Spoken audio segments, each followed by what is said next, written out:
do what you will with it. No, throw it at him. He can take it. Like, he can take it. Throw that stuff at him. Throw your pain, your hurt, your worries, your fears, your concerns, your happiness, your joy, your good things, your bad things, everything to the Lord. He can handle it. What is up, beautiful people? Welcome back to another video. I am back from my cruise. I am home. I am here, okay? It's Sunday. I had church today, and I have a lot of things that I want to catch you guys up on because the word these past couple of weeks have been something else. So we're going to talk about that because it's stuff that I have been working on with myself personally, internally, mentally, emotionally, like everything. And then like the pastors, the last couple of weeks have brought the word. But I'm getting ready to cook some breakfast, right? Not breakfast. Oh my gosh. Dinner. I'm cooking cabbage. Oh, I forgot potatoes. I knew I was forgetting something. I knew I was going to forget something. Oh my gosh. So I'm making cabbage. I'm not going back to the store, so it's just going to be cabbage with no potatoes. It's actually kind of a good thing because I really don't need that extra starch anyway. But we're making cabbage. It'll have a little bacon, a little sausage in there, andouille sausage. And then I'm making a meatloaf, and then we'll just have, I guess, broccoli to add some color, to add a little color to it, and some rolls. So I'm gonna put some bacon in it. I've already cut up some bacon, like diced up some bacon almost. I'm about to cook that first. Well,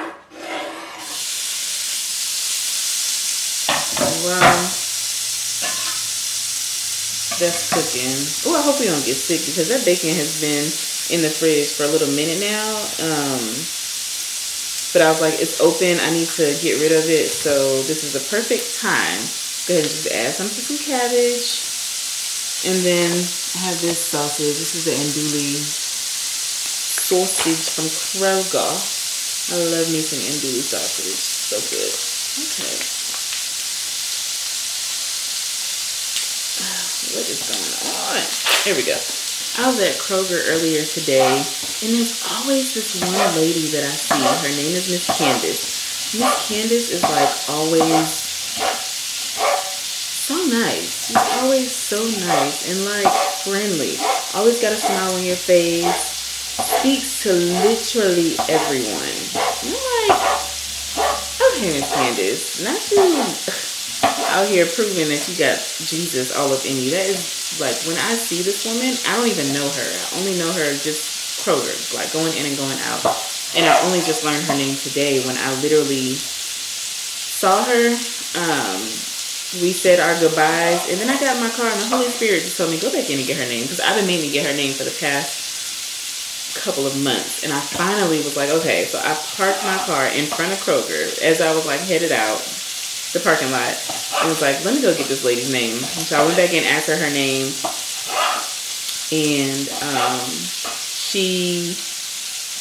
I just told her, I was like, I appreciate you. You're always so nice, always just the sweetest. So you can literally tell that she is the Jesus on earth, like within her. You can see the Jesus within her, and she was like, thank you. I can't remember what she said after that, but she was like, it's all him. It's all. And I was like, I knew this lady was a woman of God. Okay, you cannot have that much peace and joy in your heart the way that you do and not be a follower of Christ. I love it. She's nice. She's sweet. So now, 16 grams of fat. Now that I know her name, what cabbage do I have? Try to decide if I want to do this whole pack of andouille or just half a pack of this, since I also have bacon. And we have meatloaf, so I'll probably just do a half a pack. Let the bacon cook, and then I'm going to cook this after I cook the bacon. But yeah, Miss Candace is just the sweetest. Like, that is who I want to be. Like, I'm nice. I'm probably, additionally, again, one of the nicest people that you would ever meet. You know, I do have my days. I do have my moments where it'll make me mad. I'm trying to get, those are the things that I'm working on. But like, she truly, truly does have a heart for people and a heart for God, and I love it. All right, so we've got the sausage cooked. We have the bacon as well that I cooked earlier. This is a mixture of green pepper, red pepper, yellow pepper, no, green pepper, red pepper, orange, bell pepper, and onion right here, cooking that like in the bacon grease and sausage grease as well. And now I've got I added a little bit of seasoning to it just to, good morning, son. Good morning. Just to, I don't know, start the seasoning process. This is so good. This Cajun two-step, so good. And then I just added some pepper as well. Cut cabbage. Add some of this. You still got a little time. Go in the garage and get your stuff together. You talking about some of your shots wasn't falling.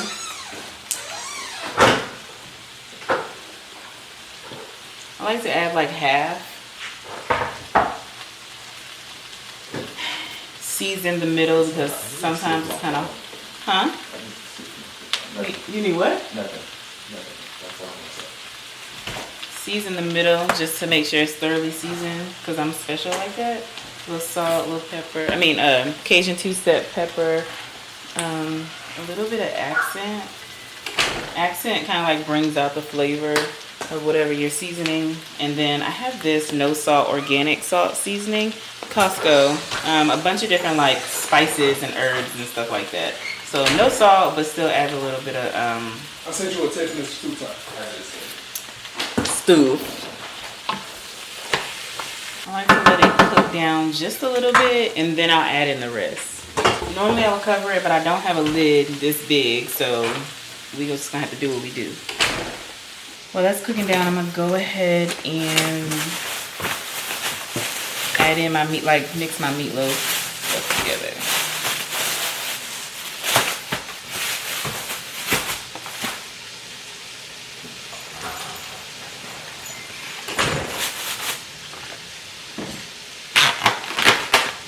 I'm gonna add in a little bit of this Better Than Bouillon chicken broth.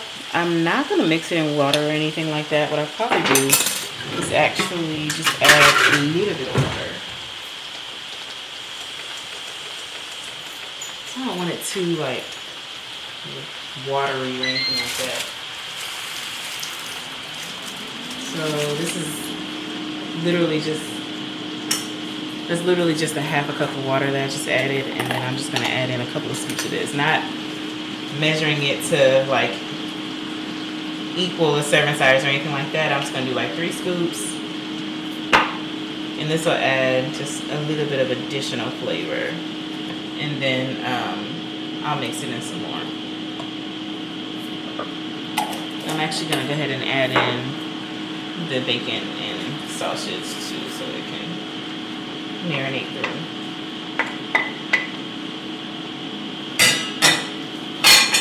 The only one I have is chicken, so if you have a beef one or a pork one or vegetable, that will work too. That's if you so choose. Like, it's not a particular one that you have to use, obviously. It's your meal. Make it how you want. You don't have to add it at all. I'm just extra. Good God, look at that already. Lord have mercy. Alright, so we got the meat. I got some cut up peppers and onion. I'm gonna add to this bowl.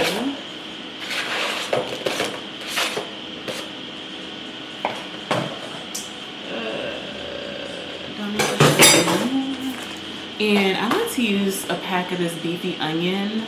Always use this in my thing. I just use 1 pack. The box comes with 2, but you only need 1 pack per 2 pounds of ground beef. And if you don't know how to make meatloaf, or you don't remember this, buy the beefy onion pack, and it literally has a whole meatloaf recipe on the back of it that I pretty much basically go by. So that is like the simplest and easiest way to go to make just like a fire meatloaf without having to think, do too much research or whatever. So like just going by that, I added 1 pack. I actually add a little bit more of the breadcrumbs that it says. It says 3/4 of a cup. Yeah, I definitely add more than 3/4 of a cup. Because once you get in and start mixing it, like if it's too mushy or something, then like mushier than I would like, then I just add more of this, because normally I add like Sweet Baby Ray's barbecue sauce, but I don't have any. So I add Sweet Baby Ray's barbecue sauce and ketchup usually. I got some ketchup. This is actually a good ketchup. If you ever have Whataburger, like the spicy ketchup is everything. It says I think maybe like a half a cup of that. I just eye it, honestly. And then once you, like I said, once you get in and mix it, you'll know what it feels like and what it should feel like. So I added my ketchup. Doesn't say to add barbecue sauce, but I add barbecue sauce. A 3/4 cup of water, and then 2 eggs. I add in about half the amount of water that it says. I don't add in that much, but it's just me. And 2 eggs. Where are your headphones? I actually only have 1 glove left. You don't have to do this part. I'm just extra, but I like to put on a glove to mix it. Huh? There's other gloves in here. No, latex glove. But I have this. It's fine. Just so it don't get all like under my nails and stuff like that. So after I mix this a little bit, I'm gonna add a little bit of seasonings as well. Just because, I mean, you always like to add in your own little boom boom boom. Whatever you're cooking. Because this stuff is already right here, I'm just gonna use the same Cajun seasoning. It pretty much already has everything in it. Garlic powder, onion powder, what else? Salt, pepper, sugar, paprika. Oh, it does not have garlic powder, so I'm gonna add some of that. Add some of that. I'm gonna add in, I don't like to use too much of this, like no salt seasoning, because it does alter the flavor just a little bit, which is not bad, but it just makes it a little different. The things I would say you can't skip out on when you're making meatloaf is the eggs, for one. You have to have the eggs because the eggs hold everything together. The breadcrumbs. You can use, whenever I'm doing like the Daniel fast or just fasting in general or anything, but like whenever I am cutting or something, I've never cooked this during Daniel fast. You cannot have this during the Daniel fast, just to clarify, because it has meat.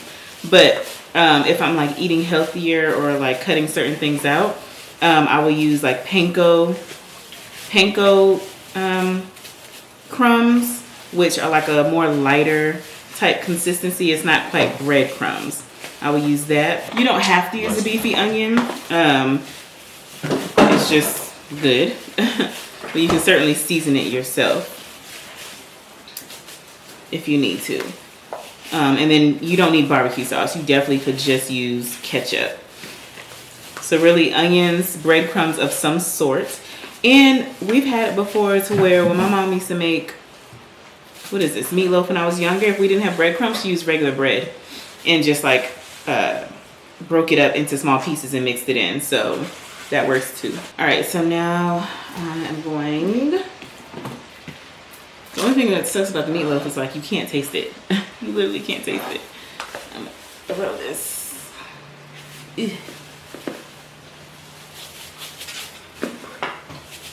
Pan.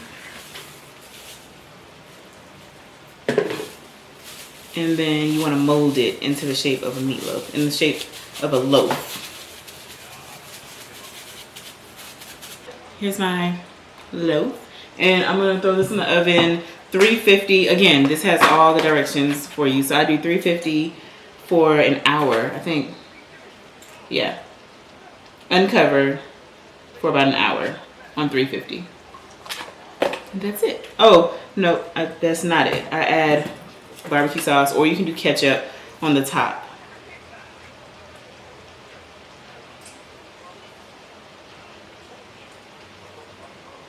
Whoops. I got a little bit extra, so it winds up looking like that. Okay, let's get into kind of like what the pastors at my church have been kind of like talking about for the past couple of weeks, because it has been some really good things that have been discussed, and I'm just like soaking it all in. I'm soaking it all in. So first of all, we changed topics, overall topics this week, but the last time was basically inconvenienced and the things that inconvenience us. So one of the topics first in inconvenience was the things of the heart and how there's a constant tension, like a tension between grief and gratitude. The main scripture of that day was Luke 2:41-51, and it was talking about Mary, who basically kind of had the tension between grief and gratitude. Like, she knew that her son had to go. She knew that her son was going to die. Basically, it was Jesus went to the temple and he was gone. He was like 12, and she didn't know where he was. Her and Joseph didn't know where he was. And he, when they found him, they were like, "Where were you?" And he was like, "Don't you know I would be in my father's house?" And it was like at that moment, Mary kind of recognized and realized that there was a tension between grief and gratitude. And grief knowing that my son's going to leave this earth. He's going to give up his life for us. And gratitude in knowing that he's going to give up his life for us. Like, knowing that I'm going to lose my son, but the world is going to gain something from my son. And then Philippians 4:23, kind of like building a basis off of that, is women who labor in faith but struggle in disagreement. In that, basically, what disagreement is delaying in your life? What is the silent conversation that's still happening on your job or in your home that shouldn't be happening? The enemy is truly pleased, or his goal is try to get us to participate in disunity and disagreement. Like, he knows that community is what makes us stronger and closer to the Lord, community in Christ. And then Matthew 26:6 really goes over the basis of tension, the tension between shame, secrets, and surrender. We had the woman who had the very expensive bottle of oil, and she began to pour it on Jesus' feet, and everybody was like upset, like, "Oh my gosh, you could have sold that for some money." But it was a matter of, she was in the same walking of the room, and it was like, just, I guess, a matter of people knew who she was before she surrendered to Jesus. So that shame that she might have felt in her past life, the surrender that she was feeling when she surrendered the expensive bottle of oil to pour it on Jesus' feet, so that she can ultimately follow him and she would worship him. Exodus 2:1-4, when it was talking about Moses' mom, when she got rid of him, she basically put him in a basket, put him in a river, and then let him go. So it was a tension of faith and fear when she placed her baby in the basket. That's fear, because I don't know what's going to happen to my baby, but I have faith that God is going to do something great with this, and he's telling me to do it, so I'm going to do it. With all the things that was going on in her heart, she was still praying and had faith and was hoping for a miracle. So one of my pastors was going on to saying that how you respond and the things in your heart matter. Like, what is your heart posture? And we really have to learn how to make room for the miracle. Things are not always going to go our way. We can't see the end goal. We have to make room for the things that are happening in our lives, for the things that the Lord is calling us to do, for things like for change, and be okay with that. And then we went on with another topic. It's, instead of matters of the heart, it was inconvenienced. And oh my gosh, I recommend just going back to the Crosswords TX on YouTube and listen to the sermon. This one was from the 24th of May, and it was, oh my gosh, what was this one called? My notes, like, I have a whole page full of notes. It is crazy. The language, there we go. The language of our inconvenience. And oh my gosh, that one, I have been sitting on that word since he preached that word. Like, the language of our inconvenience. What do we say when we're inconvenienced? And one analogy that he gave is, okay, say your friend or somebody you know needs a ride to the airport, or a ride from the airport because they got a flat tire. You sit on the couch, you watching TV, and you're like, yeah, sure, I'll give you a call. I'm about to roll up, okay? But then you get off the couch and you're like, okay, man, now I gotta go get gas. I gotta pause my show for a little bit. Let me throw on some clothes. And it's like, that's language of inconvenience. So instead of you being grateful and having gratitude in the fact that you have a vehicle, that you have gas, that you have clothes to put on, that you have the ability to be able to help somebody out, instead of you having gratitude for those things, you are complaining. And the language of your inconvenience is like pouring out. And I love one thing that he stated. He said, when God closes one door, he opens another. We say that all the time. When God closes one door, he opens another. It's just tough in the hallway. but God is still working. I love that. I really, really do love that. And it's so, so true, because everything is not for us, but like God is always working, and it's tough in the hallway. Like, that's a great saying. The capacity of your willingness to be inconvenienced is in alignment with your ability to serve. Oh my gosh. When inconvenienced, we speak about the problem, but God's character tells us to speak to the problem. We should be speaking to the problem, not complaining about the problem. And then the 3 points that he gave for that was, the first one was the battleground of your eyes. And one of the things that he talked about was the children of Israel, and how really, if you map out the time frame it took from them to get out of Egypt, it would have been 35 days. But because they was complaining along the way, the language of their inconvenience, it took them 40 years. It should have taken them 35 days. It took 40 years because of their complaining. Oh my gosh. A lack of focus won't deny your blessing. It will delay it. Oh my goodness. It's just like, this message was packed with so much stuff. And the battleground of your ears. The only way to become sensitive to God's voice is to stay in the word. So a lot of times our flesh is speaking very, very loud, and we can't hear God's voice because our flesh is overpowering. We have to tone down and turn down the volume of our flesh so that we can hear God speak and understand when he is speaking to us. It's not going to be loud and boisterous. It's not going to be, Shaniqua, you must go outside right now. No, it's not going to be like that. God will talk to people in different ways. And then lastly, the battleground of your mind, and how we have to renew our mind daily.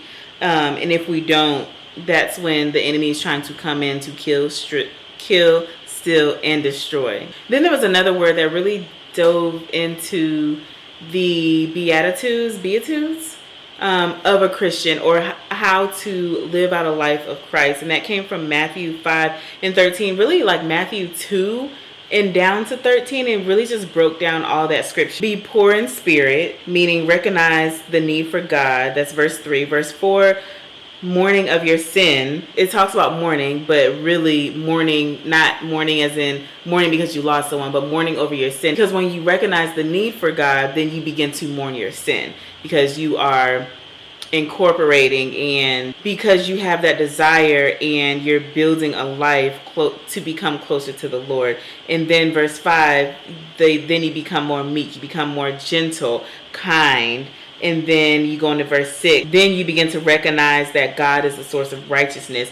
And because of that, you begin to seek him daily. And then you become merciful. And you are showing kindness to others and forgiveness just the same way that God has showed that to us. Like, for one, that gets me all the time. Because, man, just to know that God is so merciful to me. Like, he loves me and wakes me up no matter what I say, do, or think. And sometimes, my thoughts and my heart and my mind and the things that I do are not in the right place, and they are not of God. And yet every single day he blesses me and he has mercy toward me. So how can I not show that mercy and forgiveness and love and kindness and gentleness to someone else when God so graciously gives that to me, when it's something that I can't do or something that I don't deserve? So how can I not give that to others? And then your pursuit of purity in verse 8, and how it affects every part of your life. It goes on in verse 9 to talk about the peacemaker, and how Jesus tells us straight out, like, in this world you will have trouble. You will have trouble. Following those steps from verse 3 to verse 9, then you become a peacemaker. And Jesus teaches us the ways to resolve it, and we have to humble ourselves. Then you go into verse 12, being persecuted for believing and speaking and living out like Christ. They will persecute us, just like the same ways that they did the prophets back in the Old Testament, because they were living out living for God. And then it goes to talk on about salt, and how we are the salt of the earth. We are salt. And back then, salt was very, very valuable. So we went on to break down like the qualities of salt. So first, salt is immobile.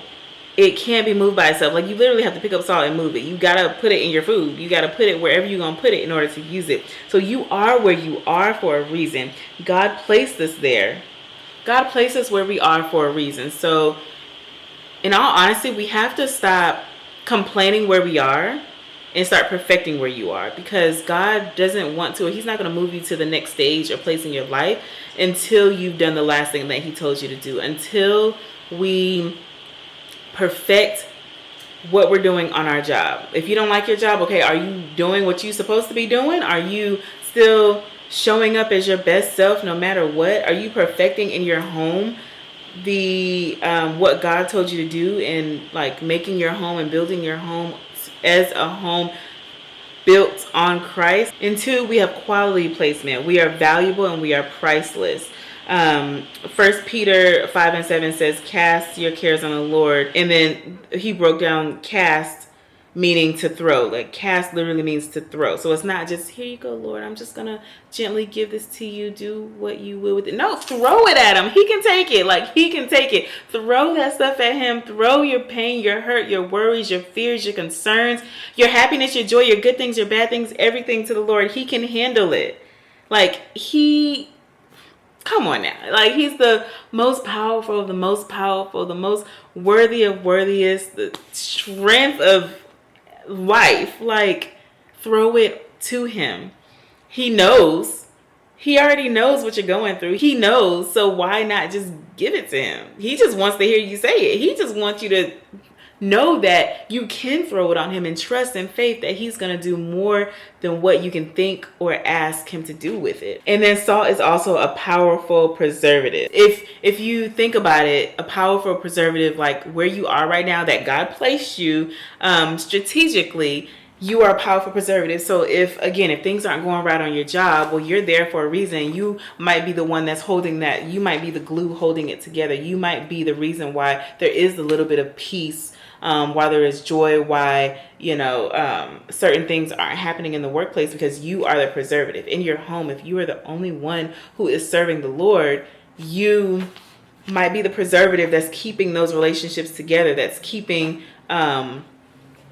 God blessing those spaces, because you and your heart and your desires for the Lord are there and in that space. But the same way that salt is immobile, how it's a preservative, and how it's valuable, and how it's seasoning, salt can also it can lose its effectiveness by isolation and contamination. So like basically, not saying that you can't be involved with people who aren't Christ followers, but it's like, don't follow them. So how can I say this? Like if you have a friend and that friend is not a Christ follower, you can minister to them and, you can be cordial and everything like that. But it's like, don't follow what they're saying, what they're doing, because those might not be Christ-like things. You still need to surround yourself with Christ-like individuals, Christ-like friends and people and family. You can lose your effectiveness by who you surround yourself by. And I love this one quote that he said at the end of this particular message, May 31st, the Crossroads TX. It's, sin will always take you further than you want to go. Sin will always keep you longer than you want to stay. And sin will always cost you more than you want to pay. Oh, that's so good. And I didn't write down last week's message on the 7th, but I listened to it. I need to go back and write notes on it.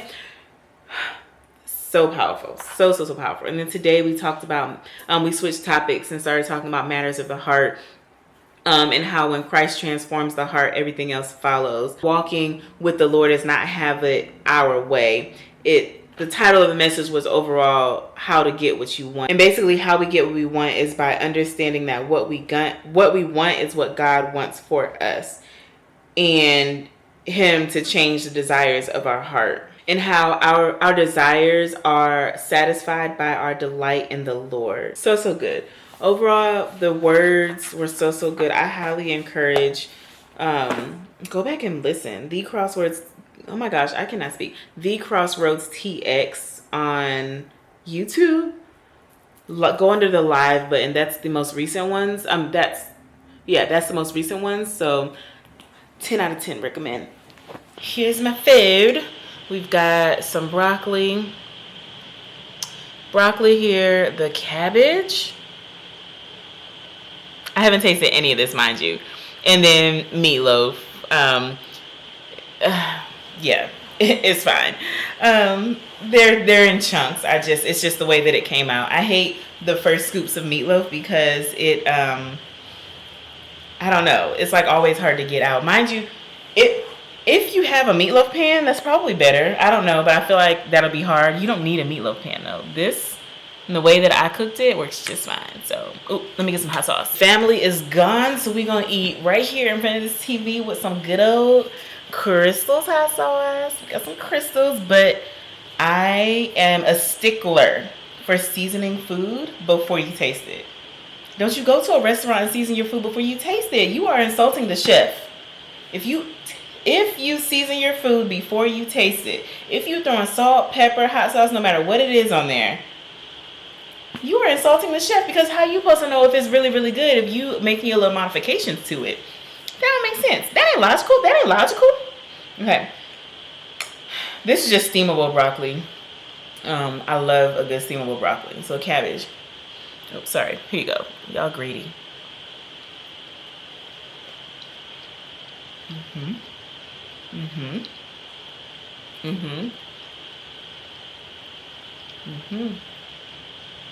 And the meatloaf.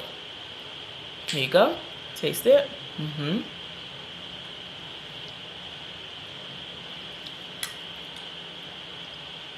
It's all good without hot sauce. I just love a little spice. So